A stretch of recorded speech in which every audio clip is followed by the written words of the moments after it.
GNR భక్తి ఛానల్కు స్వాగతం. కంచి కామకోటి పీఠాధీశ్వరులైన శ్రీ శ్రీ శ్రీ చంద్రశేఖరేంద్ర సరస్వతి మహాస్వామి వారి దివ్య మహిమలను మనం తెలుసుకుంటున్నాం. గత భాగంలో బ్రాహ్మణులు సాధారణంగా అన్ని పరీక్షలలో విజయం సాధిస్తూ ఉంటారు. ప్రభుత్వం కొంతకాలం కేవలం ప్రతిభ ఆధారంగా కళాశాలల్లో ప్రవేశం ఉంచినప్పుడు బ్రాహ్మణుల పిల్లలు ప్రవేశం ఎక్కువ మంది సాధిస్తూ ఉండేవారు. అలా జరగడానికి కారణం బ్రాహ్మణులు ఆచారాలు అనుష్ఠానాలు అన్నీ పాటించడమే. అయితే నేటి కాలంలో బ్రాహ్మణులు అన్ని విషయాలలోనూ వెనకబడి ఉంటున్నారు.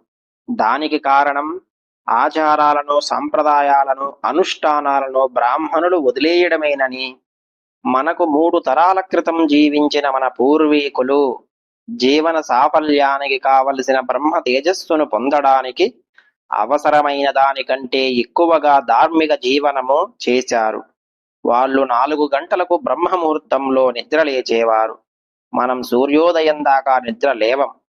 ప్రథమ ఆచారమైన శౌచం వదిలేసిన వాడు చేసే ఏ కర్మ అయినా బూడిదలో హోమం చేయడంతో సమానం. 3 తరాల క్రితం వారు తొక్కిన ఫలం ఎంతవరకు ఉంటుంది? మా చిన్నప్పుడు బ్రాహ్మణుల పిల్లల్లో చూసిన బ్రహ్మ తేజస్సు ఈ తరం వాళ్ళలో కనిపించడం లేదు. అలాగే చదివే సామర్థ్యము లేదు. తరువాతి తరాల వారు భగవదనుగ్రహము బ్రహ్మ తేజస్సు మేధాశక్తి కోల్పోకుండా ఉండాలంటే, మన జీవితంలోనూ ఇవి క్రమేణా తగ్గిపోకుండా ఉండాలంటే మనం ధర్మశాస్త్రం అనే సైకిల్ని, కర్మానుష్ఠాన చక్రమును ప్రవర్తన అనే పెడలను తొక్కడం ద్వారా త్రిప్పుతూ ఉండాలి అన్నారు స్వామివారు. ఈరోజు మహాస్వామి వారి మరొక దివ్య లీలను తెలుసుకుందాం. శ్రీ మహాగణాధిపతయే నమః. శ్రీ గురుభ్యో నమః. శివాయ గురవే నమః. హర హర శంకర జయ జయ శంకర కంచి శంకర కామాక్షి శంకర. మహాస్వామి వారి దివ్య మహిమల కోసం జిఎన్ఆర్ భక్తి ఛానల్ను సబ్స్క్రైబ్ చేయండి. చేసిన వారు లైక్ చేసి షేర్ చేయండి. కంచి పరమాచార్య మహిమలు. శివతత్వం. శివశంకరన్ కంచి మఠానికి చాలా కాలంగా పెద్ద భక్తుడు. ఒకరోజు మహాస్వామి వారి దర్శనానికి శ్రీమఠానికి వచ్చినప్పుడు ఒక సేవకుడు అతనితో చాలా అమర్యాదగా ప్రవర్తించాడు. అతను దాన్ని తనకు జరిగిన అవమానంగా తలచాడు. వెంటనే స్వామి వద్దకు వెళ్ళి ఆ సేవకునిపై చాడీలు చెప్పాలని అతనికి లేదు. అతనికి ఒకసారి స్వామివారితో మాట్లాడే అవకాశం దొరికింది. ఏదో సందర్భానుసారంగా మాట్లాడుతూ పరోక్షంగా తన గుండెల్లో ఉన్న బరువు దింపుకోవడానికి అరటిపండులోకి సూది గుచ్చినట్లుగా మఠం పరిచారకులు కొంతమంది చాలా కఠినంగా మాట్లాడుతున్నారు, కొన్ని తప్పులు చేస్తున్నారు, ఇతరులతో డబ్బు పుచ్చుకుంటున్నారు.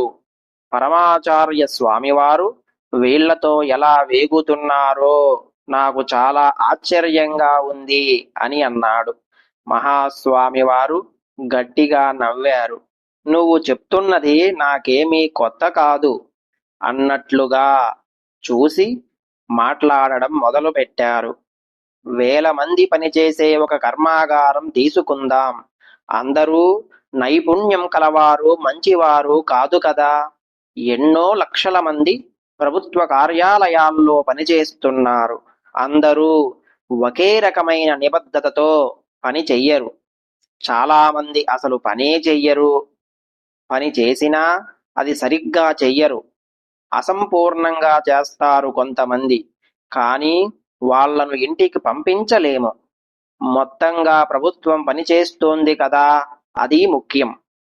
ఇది సరిగ్గా పనిచేస్తుంటే చాలు. ఇది మాత్రమే సాధ్యపడుతుంది.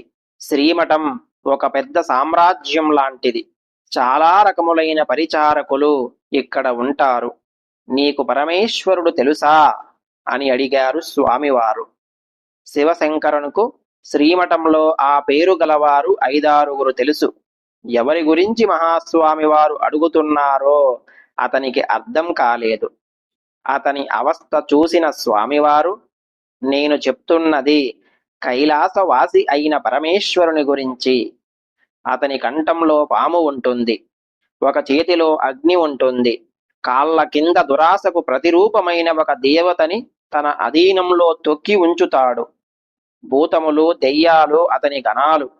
వీటన్నింటినీ వెంట పెట్టుకొని నృత్యం చేస్తుంటాడు విశ్వమంతా తిరుగుతూ. పామును కనుక వదిలేస్తే అది స్వేచ్ఛగా తిరిగి అందరినీ భయపెట్టి కాటేస్తుంది. అగ్నిని నియంత్రించకపోతే అది స్థావర జంగమాలను దహించి వేస్తుంది. భూత పిశాచ గణములను వదిలేస్తే ఎవర్ని పడితే వారిపై దాడి చేస్తాయి. అవి చేసే ఘోరాలను చెప్పవలసిన పని లేదు. ఇటువంటి చెడ్డ శక్తులను తన వద్ద ఉంచుకోవడమే పరమేశ్వరుని గొప్పతనం అని అన్నారు స్వామివారు. శివశంకరన్ ఇదంతా విని నిర్ఘాంతపోయి మౌనంగా నిలుచున్నాడు. మహాస్వామివారు అతన్ని మృదు వచనాలతో సంతృప్తి పరుస్తారు అనుకున్నాడు. కాని స్వామివారి మాటలు ప్రపంచ రీతులను బట్టబయలు చేశారు. ఇది శివశంకరునకు మాత్రమే కాదు, భక్తులందరికీ శుద్ధమైన ఆలోచనలు కలిగిస్తుంది, ఉన్నత స్థితిని కలిగిస్తుంది. యద్భావం తద్భవతి. హర హర శంకర, జయ జయ శంకర, కంచి శంకర, కామాక్షి శంకర. మహాస్వామి వారి మరెన్నో దివ్య లీలల కోసం GNR భక్తి ఛానల్ను సబ్స్క్రైబ్ చేయండి. చేసిన వారు లైక్ చేసి షేర్ చేయండి. మహాస్వామి వారి మరొక దివ్య మహిమతో మళ్ళీ కలుసుకుందాం. ఓం నమః శివాయ.